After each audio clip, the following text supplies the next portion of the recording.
السلام عليكم ورحمة الله تعالى وبركاته. اخواتي الكريمات، مرحبا بكم في قناة خضاري. اليوم ان شاء الله غادي نقدم لكم كيك كيجي رائع سهل في التحضير، اقتصادي وبحجم عائلي. فيه عجبتكم الوصفة ما تنساوش انكم تابوناو في لاشين باش توصلوا بجديد الوصفات.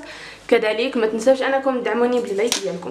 فعلى بركة الله غادي نحتاجوا بيضتين، جوج بيكين باودر، كيس من السكر فانيلا ما يعادل 7 أو 8 غرام، كأس سكر، كأس زيت، ملعقتان من الكاكاو المر، ملعقة كبيرة من الخل، وجوج كؤوس من الدقيق.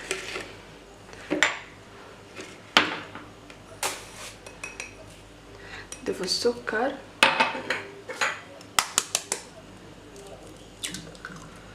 البيض،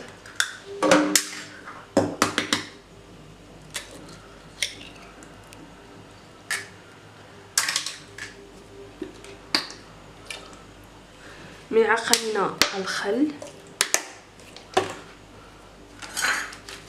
كيس من سكر فانيلا،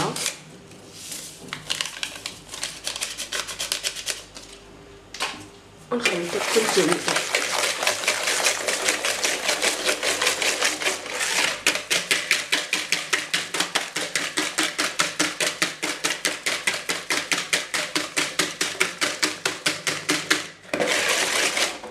نسيت ايضا ما قلت لكمش، كأس من الماء، ماء الصنبور العادي،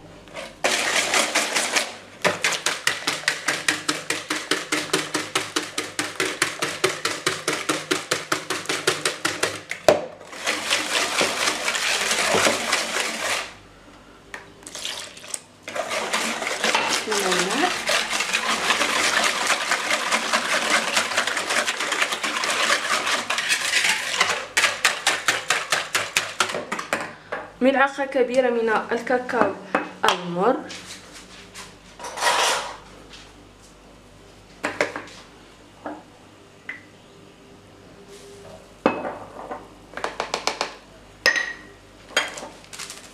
نضيف ايضا البيكين باودر،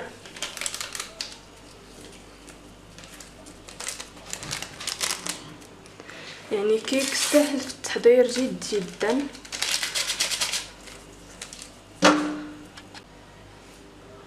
نضيف ايضا معه كأس من الدقيق،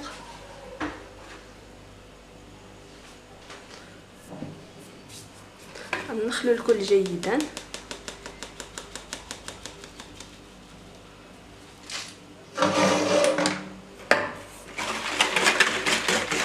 تنمج المكونات، عاد نضيف النصف الاخر من الدقيق.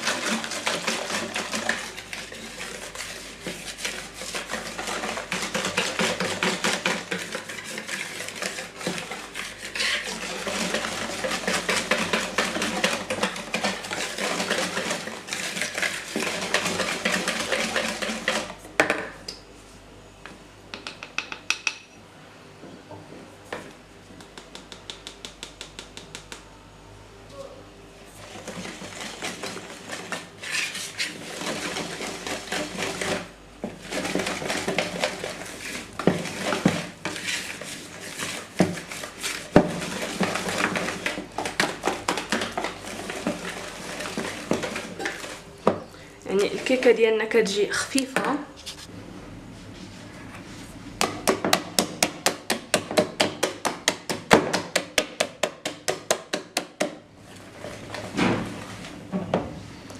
كما كتلاحظوا القوام ديالي كيفاش كيكون. غادي نجيب المول، اختاروا اي شكل ديال المول بغيتي.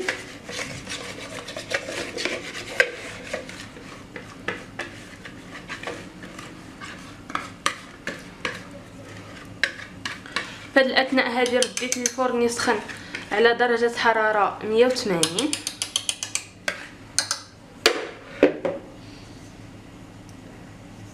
فغادي ندخل الكيكه ايضا على درجه حراره 180 ونعاودو نتلاقاو. اخواتي، فبالنسبه للصلصه اللي غادي نديرو فاش نخرجوا الكيكه من الفرن، انا هنايا وضعت كأس من الحليب، ملعقه من السكر، و50 غرام من الشوكولا السوداء. غادي نرد هاد الشوكولا هادي تذوب ونعاودو نتلاقاو. اخواتي الكيكه بعد ما خرجناها من الفرن كتجينا على هذا الشكل هذا. دابا كنوضعوا فيها هكا ثقوب.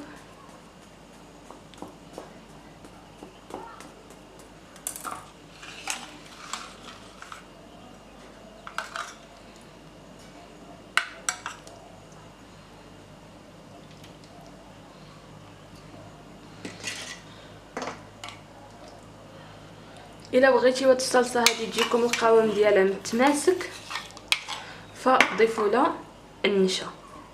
فانا بغيتها يعني تشرب الكيكه.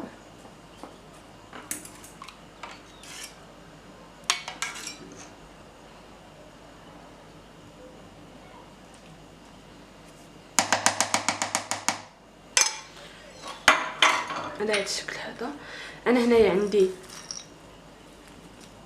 الجوز او الجوز، غادي نرشو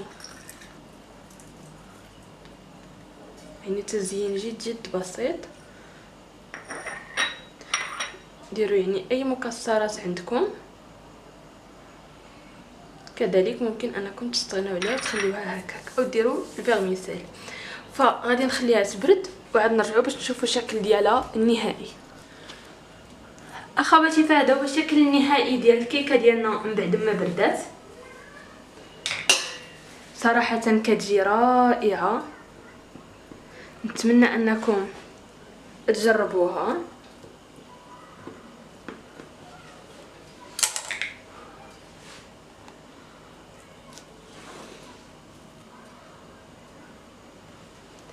كما كتلاحظوا كيفاش كتجينا طالعه هشيشه. فنتمنى ان الوصفه ديال اليوم تجربوها وتنال الاعجاب ديالكم. ما تنساوش انكم تابوناو في لاشين باش توصلوا بجديد الوصفات. كذلك ما تنساوش انكم تدعموني بلايك ديالكم. ونهايه الوصفه دمتم في رعايه الله وحفظه، والسلام عليكم ورحمه الله تعالى وبركاته.